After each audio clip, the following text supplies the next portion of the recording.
let's learn a little bit more about frogs. Frogs lay clear, slimy eggs that hatch into tadpoles.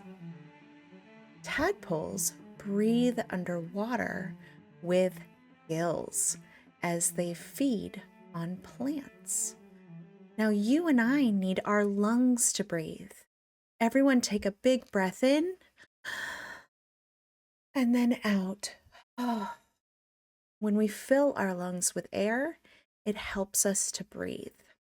Other animals that live underwater use gills to breathe instead of lungs. The sentence also said that they feed on plants.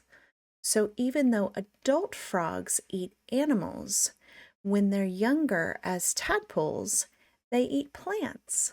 And part of that is because their mouths are pretty small to try and catch another animal. Tadpoles slowly grow legs, and when their tail finally falls off, they become a frog. Now, their tail doesn't really fall off, it just gets smaller and smaller. And that's because their legs grow bigger and bigger. So they don't need help from their tail to swim once they have big, strong legs.